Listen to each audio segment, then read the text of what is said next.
Hello and welcome to my 2024-2025 homeschool curriculum video. I am Rebecca. I am a homeschool mom of 2 kids, ages 11 and 14. For the next couple weeks, I am going to do a homeschool series. I'm going to share the curriculum for going into 6th grade and our curriculum for going into 9th grade. I am also going to share my planner for next year. I have that all set up and I'm really excited about that. So we will just dive in today on the video about the 6th grade curriculum.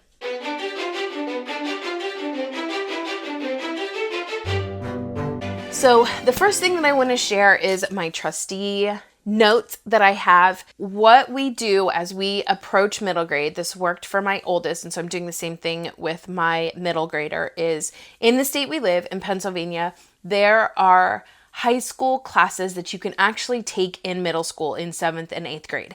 And that frees you up for a little bit more focus on other classes that maybe are a little bit more tailored to what it is that you're interested in learning, or kind of the career path or interests that you have, to focus on that more in high school. And I think it also opens up the possibility for dual enrollment and all those other factors in high school. And so we really want to knock out any credits that we can in middle school in 7th and 8th grade. As we get into 6th grade, I am trying to get everything set up so that we can utilize our plan that we have for 7th grade and 8th grade. And so I have this trustee sheet. I've got it color coded with different highlighting of showing what the plan is for 7th grade, 8th grade, and high school as well, with some notes on the side of curriculum that we used for my oldest that we really enjoyed.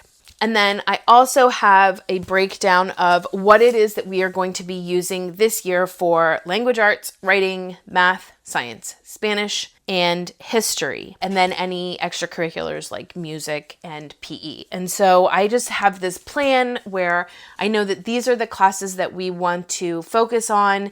I've narrowed down what the curricula are. And so this is just kind of my list to make sure that I've gathered everything that I need to gather and have it all together. And so I will be using that list as I share the curricula with you. So once I gathered that whole list of curricula and the plans and all of that, I decided this year to do something a little bit different, which was to take my youngest out and spend some time sitting down with him to go over, here's what the plan is for the year, and make sure that he's engaged and invested and really in agreement with what the plan is. And so that was really fun. We kind of made a morning of it. We went and got special drinks and sat down in this beautiful coffee shop, and I lugged along most of the curricula to kind of go through it, anything that maybe he wasn't familiar with. And then after that, we visited a game store because he loves all things games, board games, role-playing games, and card games, and all of that. And so we found a place that we hadn't been to yet, and so we visited that together. And it just was a really magical experience and something that I am hoping to incorporate as my kids get older. Language arts. My kids learned to read with Easy Peasy All-in-One Homeschool, and then we moved right into The Good and the Beautiful, and we've been using that for years. I have the answer key from my oldest, and so I can keep that. My son will be doing 6th grade. We really enjoy their language arts. I think, again, it gives a very thorough conceptual understanding of grammar, parts of speech, spelling, writing, arts, geography, all of that. You can also access these curricula online for free, which I love about The Good and the Beautiful. I go ahead and pay to get it bound and sent. It just makes life easier, but you can access it for free. So he will be doing that as well as reading. So the book with the 6th grade Good and the Beautiful Language Arts is Little Lord Fauntleroy by Frances Hodgson Burnett, who wrote The Little Princess. My daughter read this in her 6th grade and loved it, and so we would expect my son will as well. I don't usually get the readers with The Good and the Beautiful. So what I've done is I've gone to our bookshelf and found some Good and the Beautiful books that have a 6 or a 7 level, and will ask my son to read these whenever it asks to read the reader. And so we've got Rocket Genius. I don't even know if this went with a science curriculum, but Rocket Genius.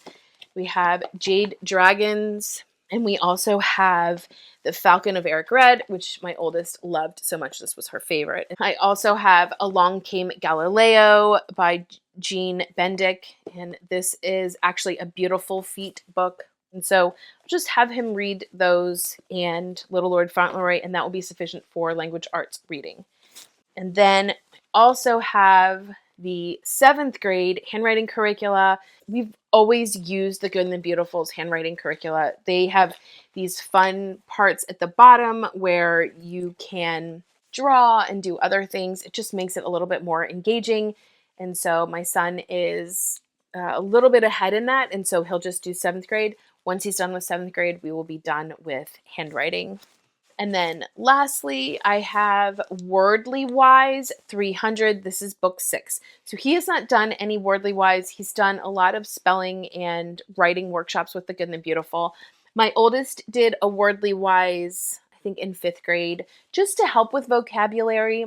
Not that there was a deficiency, but it just helps to increase vocabulary to do Wordly Wise. And so figured we would go ahead and try it. It does some reading comprehension. I don't like to teach to the test, but our state requirements of doing testing, doing something like this where you have to read the passage and then decode it is part of that. And so this is just good practice for testing requirements. And it doesn't ask that much of you. And again, helps to build vocabulary. And so we will supplement with this. In addition to that language arts, we are also going to take a Brave Writer class. We'll do it as a summer class. Part of that is because my youngest has seen my oldest do Brave Writer classes and really enjoy them. And so I wanted to give him the opportunity to do that as well. And it's also, again, I think good practice for online instruction with assignments and submitting electronically to your peers and your instructor. And so Brave Writer is just a really good way to do that. And then for Spanish, he will be taking Español en Vivo. This is level 3. It's grades 4 to 8. And I love this curricula. It is giving him a solid vocabulary base for Spanish. I will say, however, if you don't speak Spanish, you are going to have trouble with this because there is no answer key in the back. You have to have somebody who understands Spanish who is able to grade this and help with the pronunciation and all of that. And so it doesn't ask too much of him. He just does a little bit each day and it works out great. And it's got like a dictionary in the back. If you end up getting, having a tutor, I think I saw in the reviews that tutors love this. It doesn't ask too much of him. He just does a little bit each day and it works out great. Science is the Good and the Beautiful. It's very conducive to an open and go style, which I love. I've been doing this for years, and so as we look at them, we've gone through a lot of them. And my oldest, now being in 9th grade, is actually going to be doing science independent of us. We've always done science as a family instruction time, and this year we will not be. And so I went through with my youngest and kind of said, which ones are we interested in? And maybe that we haven't done before. So we went through all of that together and we chose Wonders of Energy. And then now it comes with these lovely student journals, which I cannot recommend high enough. Again, we've been doing this for a long time, and having the addition of the student journals has been really helpful. And so he has gotten the grade 3 to 6 journal for a science unit study that is 3 to 8. We did not get the book pack for this. I do have a video called Power to the Planet. So this is a tip. This organization with it, which is isit.org, they provide, or at least they did the last I checked, DVDs or online videos that teachers can access for free, and that includes homeschool teachers.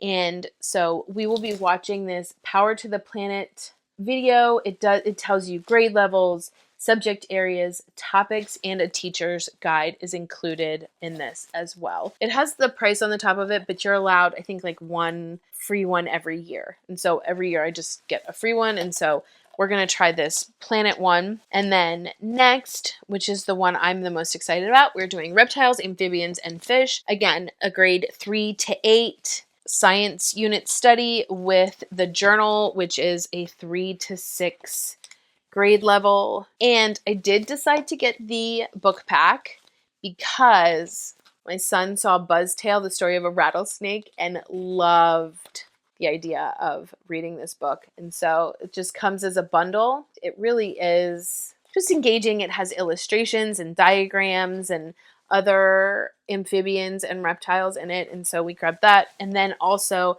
this Curious Reptiles and Amphibians book. We actually have a lot of books similar to this. Again, the photos are beautiful in The Good and the Beautiful. They always are. But if it had just been this book, I probably wouldn't have gotten the book pack. But we wanted Buzztail, the rattlesnake. And then lastly, we are revisiting Kingdoms and Classifications. So you can see this is how The Good and the Beautiful books used to come. It was just a packet of paper. I then punched it and bound it myself. And this was the cover. They've redone it in their overhaul of science curriculum. And so this is the Kingdoms and Classification grades 3 to 8. This was in K through 6. And so this is going to be a little bit different, but I told my son, I am going to make sure that while we're doing topics in here, I'm just cross-referencing with the original curriculum just to make sure that there wasn't something in here that we did that was really fun. There's some games and things, memory and all of that. We can pull from that if we need to. I'm excited about this. This will match with what my oldest is doing. And so, maybe she can join in or share some of the things that she's learning as we are doing Kingdoms and Classifications.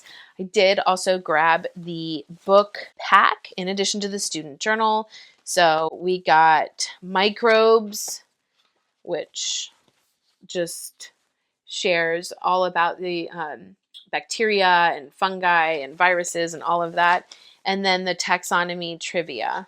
I just thought this would be a fun kind of game format to do. Again, as I've mentioned, my 6th grader loves games, and so we'll figure out how to make this into a fun game. And so I grabbed those 2 books as well. So I've mentioned that we did some family instruction time together. So we would have a morning time meeting. We would do Bible reading, devotional, scripture, hymns, poetry memorization, and then science or history, depending on the day, the read alouds, all of that together. It's going to change with having a student who's in 9th grade, but I didn't want to lose that time together that we have. And so I actually am hoping to get through this Rose book of Bible charts, maps, and timelines.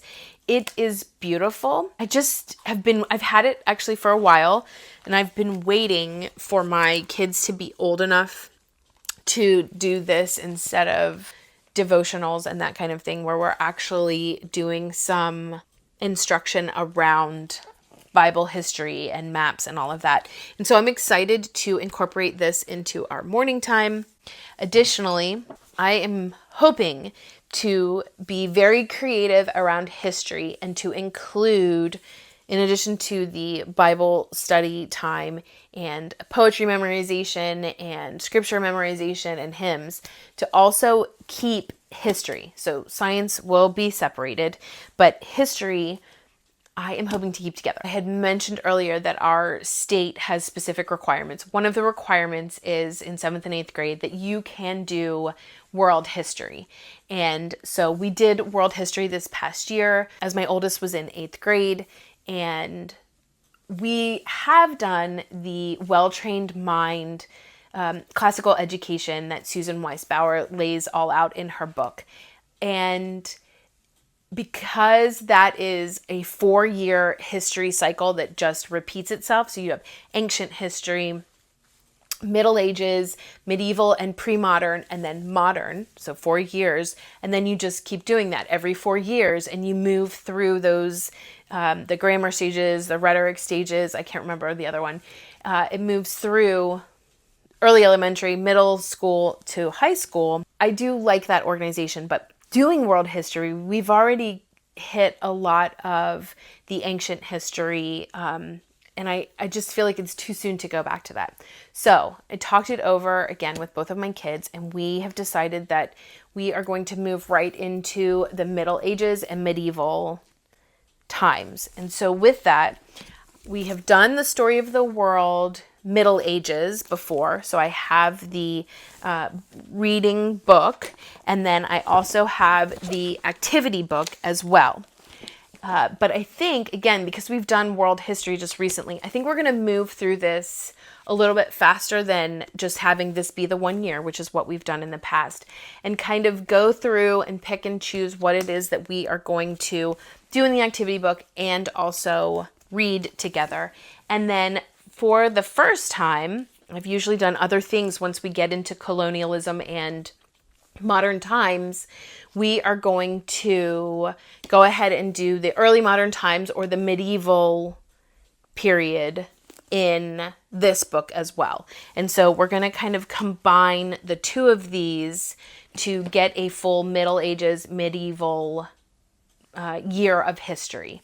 And what we are going to do is listen to the audio version that is read by Jim Weiss. Rather than me being the one to read it, I will have my youngest listen to that. I, of course, will be there too. And while listening to it, we'll be doing activities, we'll be doing maps, but we will do that together. My oldest, I will share in my curriculum video for high school what it is that she's going to do. It actually will be different, but having her listen to these with us, I think will help to supplement what she's doing, because she's actually going to be doing something in that same time period. So again, I'm very excited about history. I have chosen a few independent reads for my youngest. And so going along with that Middle Ages medieval theme, we have Crispin, The Cross of Lead by Avi. My oldest and I have read this, but I think my youngest will love it. We have Bjorn the Proud by Madeline Polland. There's also a set that is very similar to this about Viking and Irish siblings. It's like a 5-book set. I'll put it in here so that you can kind of see it. That one, my kids have read all of them and loved them. When I read him the back in our date, he said, that sounds exactly like whatever this series is. And so hopefully it will be a little bit different, but he said maybe he'll just reread that Viking series as well. And then I have this old version of these world landmark books, and we're going to have him read Joan of Arc, which my oldest read this. I've read this. It's just a good picture of Joan of Arc's life. And then I have him reading The Adventures of Robin Hood. This version by Roger Lancelyn Green is not the Howard Pyle thee and thou version that we also have. This is the one that my daughter and I have read independently. We did it. It's got a lot of beautiful pictures in it, and it's just a easier copy to read. And again, my youngest did say, well, maybe he would want, he could read this or listen to the Howard Pyle version, because you can listen to other versions as well. So, but this is what we currently have for our stack of history to supplement our story of the world Franken history curriculum.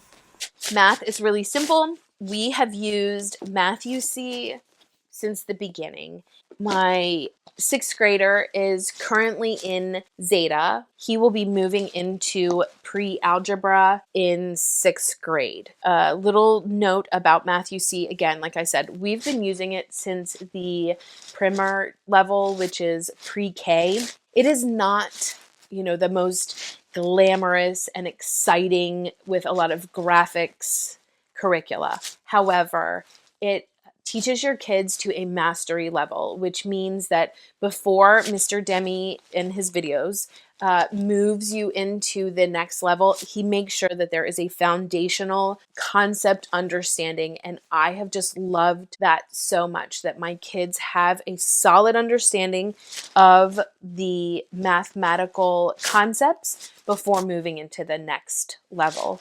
And I also like that since I think Mr. Demi has retired and his son took over, they've also provided the option to go from DVD to also accessing it online. It is quite costly, but as we travel in our camper, I do like to have that online capability so that no matter where we are, we can play the math videos. Thanks so much for watching, and until next time.